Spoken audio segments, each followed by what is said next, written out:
اصل میں ہونا یہی ہے کہ صدر کے پاس واقعی انتخابات کی ڈیٹ دینے کا اختیار ہے. صدر صاحب ڈیٹ کا اعلان کر دیتے ہیں تو ان کی طرف سے نہیں مانا جائے گا. تو کبھی نہ کبھی آپ کو یاد ہوگا کہ صدر پرویز مشرف نے ایمرجنسی کا اعلان کیا تھا. اس وقت سپریم کورٹ کی طرف سے اس کو مسترد کر دیا گیا تھا، لیکن صدر مشرف اس وقت طاقت میں تھے. انہوں نے سپریم کورٹ کے آرڈر کو ایک طرف پھینک دیا. لیکن جب سپریم کورٹ اپنے آپ میں آئی، اپنے زور میں آئی، اپنی قوت میں آئی، اپنے اختیارات میں آئی، تو وہی صدر پرویز مشرف جن کے اس حکم کو نہ صرف یہ کہ مسترد کیا گیا، ختم کیا گیا، کالعدم قرار دیا گیا، بلکہ ایک جج کی طرف سے پرویز مشرف کو سزائے موت بھی سنا دی گئی.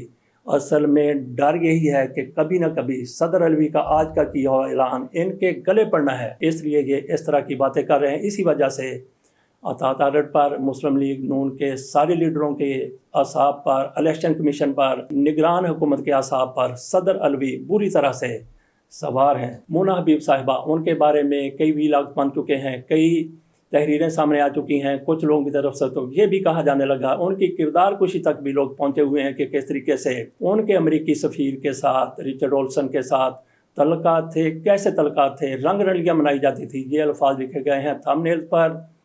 مونا حبیب کہاں پہ ہیں؟ اس میں کوئی شک والی بات نہیں ہے کہ رچرڈ اولسن نے ان کی حمایت کی، ان کی مدد کی، ان کے لیے کام کیا، ان کے لیے کئی راستے ہموار کیے، اور خود بھی وہ کئی بے ضابطگیوں میں ملوث رہے. مونا حبیب بھی ان کے کتنے قریب تھی، اس کا احترام مونا حبیب صاحبہ کی طرف سے خود بھی اپنی تحریروں میں کیا گیا ہے کہ کس طرح سے وہ ان کو کہتی ہیں کہ آپ نے مجھے زندگی میں نیا راستہ دکھایا. آج مونا حبیب صاحبہ کہاں پہ ہیں؟ ساجد خان صاحب وہ آج کل امریکہ اور کینیڈا کے دورے پر ہیں. وہ بتا رہے تھے کہ مونا حبیب آج کل امریکہ میں ہیں. وہ امریکن شہری بھی ہیں، برطانوی شہری بھی ہیں، اور پاکستان کی شہریت بھی ان کے پاس ہے. امریکہ میں ان کو فیسیلیٹیٹ سب سے زیادہ رچرڈ اولسن کی طرف سے کیا گیا. ہو سکتا ہے کہ آج بھی ان کی رچرڈ اولسن کے ساتھ فرینڈ شپ ہو. ادھر ایک اور افواہ بڑی دھوم دھڑکے کے ساتھ پھیلائی جا رہی ہے کہ بشرا بی بی کے ایک فرنٹ مین جن کا تعلق ضلع مظفر گڑھ سے ہے، لیا سے ہے، ان کے گھر سے $200 ارب ملے ہیں. $200 ارب ملے ہیں ان کے گھر سے. فیاض ان کا نام ہے. تو $200 انہوں نے کہاں پہ رکھے ہوں گے؟ ناظرین تھوڑا سا ذرا سوچئے. $200 ارب پاکستان میں سب سے بڑے کرنسی نوٹ کی مالیت 5000، جبکہ امریکہ کے کرنسی نوٹ کی سب سے زیادہ مالیت $100 ہے. $100 سے بڑا وہاں پہ نوٹ نہیں ہے. اگر $200 ارب وہاں سے برآمد ہوئے ہیں تو پھر وہ کہاں پہ رکھے گئے ہوں گے؟ آپ خود اندازہ کر لیں کہ $200 ارب، $100 کا ایک نوٹ، تو اس کے لیے پورا ایک کنٹینر چاہیے، یا پورا ایک 10x10 کا کمرہ جس میں فرش سے لے کے چھت تک وہ پورے کا پورا $200 ارب سے بھر جائے گا. اس کے علاوہ بھی ہزاروں ڈالر بچ جائیں گے. تو اس سے اندازہ کر لیں کہ کتنا بڑا جھوٹ بولا گیا ہے کہ فیاض کے گھر سے، بشرا بی بی کے فرنٹ مین کے گھر سے $200 ارب برآمد ہوئے ہیں. ادھر ہمارے چیف جسٹس صاحب جن کے آخری 2-3 دن بچے ہیں، ان کے آنر میں ایک ریفرنس دیا گیا. اس میں انہوں نے اپنے کچھ دل کی باتیں کی.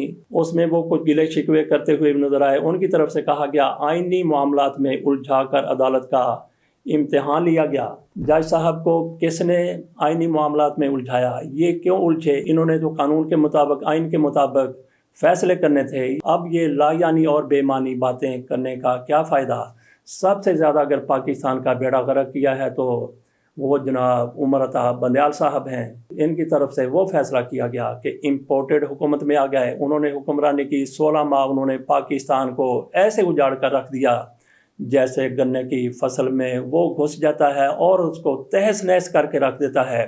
امپورٹڈ حکومت کی طرف سے یہی سارا کچھ کیا گیا. اور اگر عمر عطا بندیال صاحب کی طرف سے وہ فیصلہ نہ کیا گیا ہوتا جو قاسم سوری کی رولنگ کو اڑانے کی صورت میں انہوں نے کیا تھا، تو پاکستان میں آج اس طرح کے حالات نہ ہوتے. پیٹرول ڈبل ریٹ پہ ہو گیا، بلکہ ڈبل سے بھی تھوڑا سا زیادہ ہو گیا. 305 روپے پیٹرول کی قیمت ہو گئی. عمران خان کے دور میں 150 روپے قیمت تھی. اسی طرح سے چینی کی قیمتیں دیکھ لیں، بجلی کی قیمتیں دیکھ لیں، دیگر معاملات کو دیکھ لیں. پاکستان کو بری طرح سے برباد کرنے میں کوئی کسر نہیں چھوڑی گئی امپورٹڈ حکومت کی طرف سے. اور ان کو لانے میں سب سے زیادہ بڑا کردار جناب عمر عطا بندیال اور ان کے 4-5 ساتھی ججوں کا ہے. ان سب نے جنرل باجوہ کی کٹ پتلی کا کردار ادا کیا. آج عمر عطا بندیال صاحب آئین کا درس دے رہے ہیں کہ آئینی معاملات میں الجھا دیا گیا. اور اس ریفرنس کے موقع پر ایک یہ بھی بات سامنے آئی ہے کہ ایک صحافی کی طرف سے ان کے ساتھ ہاتھ ملانے سے یا ان کے ساتھ تصویر بنوانے سے انکار کر دیا گیا۔ اس حرکت کو آپ کیا کہہ سکتے ہیں؟ وہ صحافی جن کی شہرت ہے کہ وہ قاضی فائسہ کے ٹاؤٹ کے طور پر کام کرتے ہیں، اور ایسے ہی انہوں نے اس موقع پر کیا جب عمر تا بندیال کی الوداعی تقریب جاری تھی۔ تو ناظرین کیا آپ اس چیز کی حمایت کرتے ہیں کہ جو جج صاحب جا رہے ہیں ان کے ساتھ نفرت کا اظہار کرنے کے لیے، اور جن کے ٹاؤٹ ہیں ان کے لیے محبت کا، حمایت کا اظہار کرنے کے لیے آپ اس طرح کا کوئی اقدام اٹھائیں؟ اس کے ساتھ اجازت دیجیے۔ اللہ حافظ۔